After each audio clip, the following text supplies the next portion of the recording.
Since 2004, a radical experiment in the early years provision has been going on in Wales.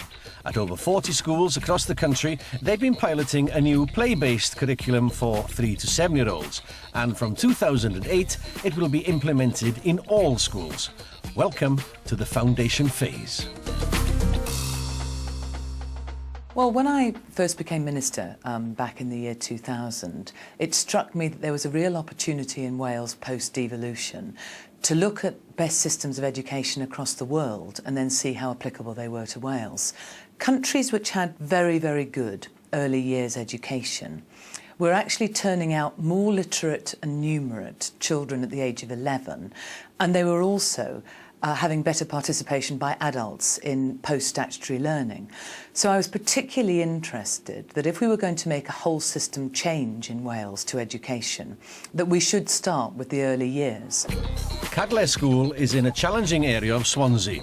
They're a pilot setting for the foundation phase, and this programme will look at how they're encouraging language and literacy in their reception classes. Because what we're going to do now, I'm going to pass the box around, and you can all choose an animal, and what I want you to do is say what that animal did. What did the sheep do? Sheep, bark. Bark, bark. Right, pass it to Shania then. I thought you'd choose a rabbit. Bang, bang, bang. The rabbit bounced. To cover all the aspects of language and literacy, there's a wide range of activities that we do. I mean, speaking and listening, I would say it's the core of everything. That is our main thing. They yes. can't speak and listen to others. They Develop can't learn anything, can they? Thought processes, you know, because a lot of the children come in and they really haven't got the listening skills, and I think that's a big problem throughout all teachers. When we go on courses, that's the one thing that comes up all the time, is that children are coming in with very poor listening skills.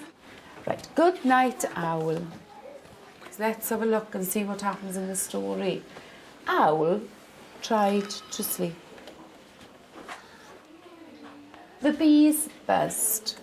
Buzz, buzz. And Owl tried to sleep. The squirrel cracked nuts. No.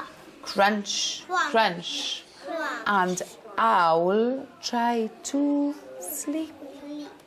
The idea was to get the children to think, well, to believe that they can read as well, you know, because they take cues from the pictures and they enjoy the repetitive phrases and join in with them. And Owl tried to sleep. They all picked that up really quickly. The cuckoo called. Cuckoo, cuckoo. And Owl tried to sleep. See, you're reading this book with me. You're very clever. With reading, we just want to get them at this stage to really, really enjoy books, to want to read, to develop these positive attitudes to books and reading. I mean, I know of older children who perhaps can read a book, they don't want to, they don't do it through choice. They'd never just willingly pick up a little book and go and read for themselves. But you'll often see children going into the reading corner and they play in it reading, I know, but that's fine. They're reading the pictures and we're getting them then to connect that the written word is what we are saying when we read the story. After the storm, after the storm. We're reading Percy the Parkkeeper. It's not just one book. There's a whole series of books, isn't it?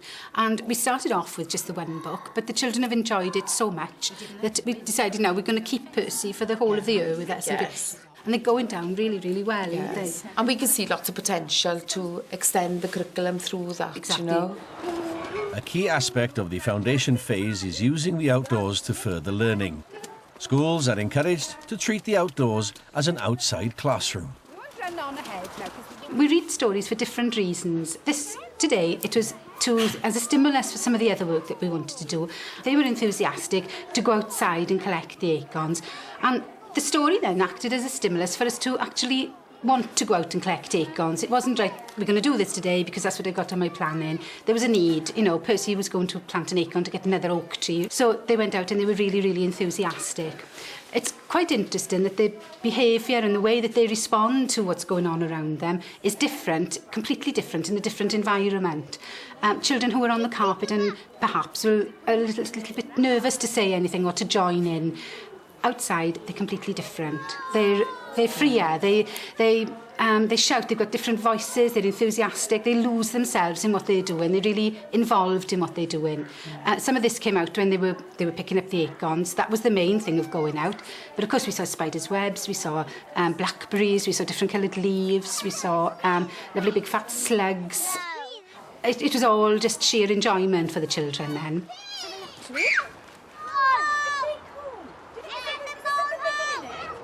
We use the outdoors a lot more. We used to take them out, but I think we actually take every opportunity. We sort of stop and think, well, could we do that outside? Yes. You know, could we do that in a different way? We've got several milk crates. They look like junk to anybody, you know, bits of wood. But they create so many things out of that. You know, they build houses, bridges are their favourite thing at the moment, and they just link them all together with planks of wood. They get in communication skills because they're speaking to each other. They've got to communicate to get everything done. Outside then in the sand pit, they were building a wall. Obviously somebody's father is a brickie because the formation of the wall was brilliant. They had bits of sand in between the insulating blocks. And there's lots of communication needed for two children to achieve that together, you know. And there is a lot of collaborative work with them, and they're becoming more confident.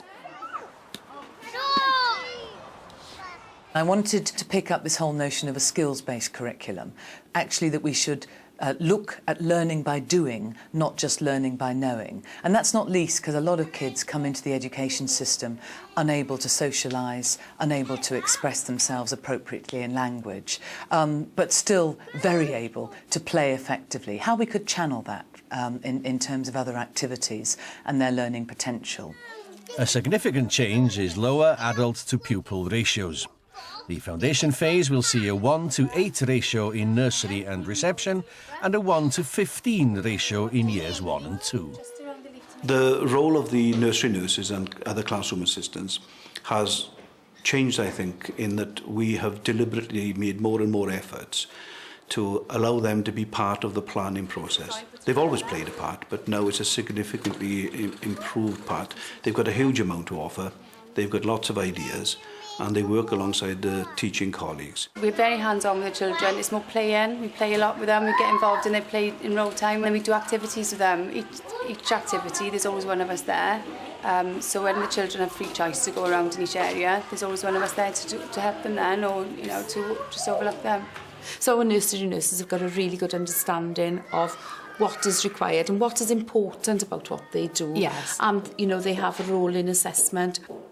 They have and in they the have planning, a form, isn't it? yes, and in the planning. And if they've got any ideas, I mean, we're not the ones with all the ideas. Sometimes, you know, they've trained, they've done 2 years training. You know, their opinions are valued as much. I mean, they on a day-to-day thing, they would do very similar activities to us. It's not just the, you know, washing paint pots and all that sort of stuff. No. Which one do you like the best? The owl. Lovely dogs. You like dogs? Yeah, because they're lovely. With the foundation phase now, it's more a practical approach to learning, and they learn through activities rather than sitting down and having a group doing a worksheet with, you know, getting things down on paper. It's done in a more practical way. There, Cameron. We make observations on them and write them down, you know, how they're doing, so we've got some sort of record for them. What did we say that dog's? The days pre-foundation phase, we would have shared a nursery nurse here. So if I'd had a morning on my own, I wouldn't have gone outside with 20-odd children to do lots of lovely activities outside. You need a smaller ratio to get all the speaking and listening and the social skills. It would just been a to make the walk most of before, it. Yes, wouldn't that's it. Whereas now it's a real learning experience, Yes. you know. The foundation phase costs are actually phenomenally high. It's meant, because of the pupil-teacher ratio, that we've had a lot of extra funding which we couldn't possibly match otherwise. But the Welsh Assembly Government have made a commitment that by September 2008, when all schools come on board in nursery and reception, that they will provide that funding. Well, we're putting a lot of investment now into training additional staff, and because we're rolling the foundation phase out year on year, we'll be putting increased investment in. This is costing us a great deal more than the traditional education system at Key Stage 1, but we are prioritising this as a government because we think it's worth it. Pass the magic box round and round, round and round, round and round. Pass the magic box round and round and see what you can find. Have a little peep now, Kyle. What is it? Put the lid back on. Put the lid back on. Quick, quick, quick, quick. What have you got, Kyle? It's a little snail. Let's see what we've got so far, shall we? What is this? The star. And we've got some socks. And we've got a seal. This was the very first time that we'd started doing any phonic work at all, you know. So I'd had the box with all the S items in it.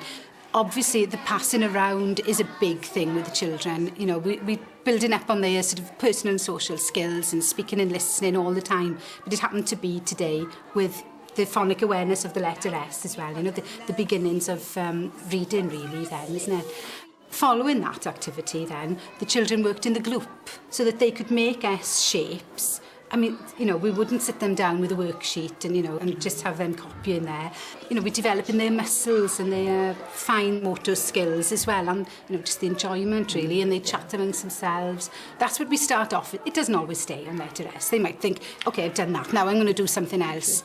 But, you know, some children then automatically go to the coloured sand and with a little stick, and they'll make the letter S. And they'll track it that way. We had collage work going on again, you know. So it's just to look at all the links to get as many skills out of the one activity then. The foundation phase encourages children to begin writing only when they are developmentally ready to do so.